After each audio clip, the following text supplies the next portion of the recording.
আসসালামু আলাইকুম, hello guys. আজকে চলে আসলাম আমাদের নোটটার বন্ধ ধান কাটা শুরু হইতে যাচ্ছে।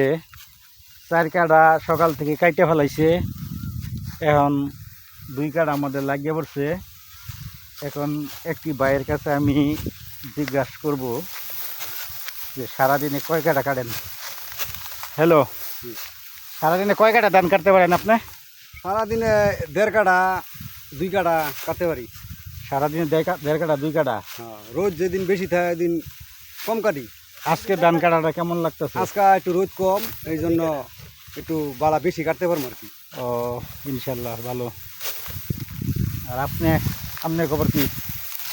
আপনার তো মনে হয় যে কোনো এক্সপার্ট, মনে হইতেছে এক্সপার্ট সবার থেকে। সারাদিন 2 কাটা জমি কাটন যায়, আর রোদ কম থাকলে বেশি কাটন যায় একটু।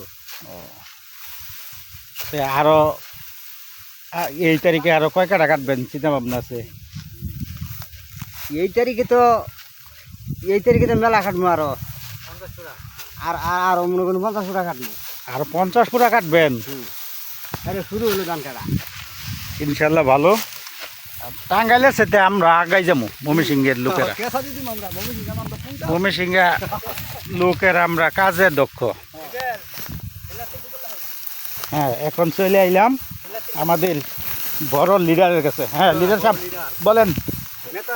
নেতা সাহেব বলেন, কি বলবেন? আপনার কাজ কাম কেমন লাগতেছে? কাজ কাম ভালোই লাগতেছে। ভালোই লাগে। আমি কাটা সারি কাটা হাই সারাদিন কাটলে। তারপরে কি আর নগ্গে নেই যান না, সারি কাটা সারি কাটা কাটা হাই। অজ্ঞান হইলে আমার বলবেন, পানি লাগে না কি লাগে আমি আনি দিব। আমার বেতন দলে রয়েছি। দলের উঠি বেতন ওরা বলে 500 1000, আমি আমার বেতন 1500 2000। 1500 2000 ফেলাই দিন না এলকাই। আপনার কে হয়েছে এখন? কি ব্যাংকে রাখুন না কইরা হইন? ব্যাংকে পোলা পিজে চড়াইছি 2টা, এখন কাম করিয়া। কোন দেশে পাঠাইছেন? মালয়েশিয়া, একটা হলো কুয়েত। একটা মালয়েশিয়া, একটা কুয়েত। ইনশাল্লাহ। আর কয়টা ছেলে পেলে আপনার? এলো 2টা ভাড়াই দিয়েছি। 2টা পাঠাই দিচ্ছেন, তাহলে আপনি তো এখন আর রেস্টে থাকার কথা। এসে খাই না, কামনা করলে চলতে কোন জ্বালা উঠে। কাম না করলে শরীরে জ্বালা উঠে।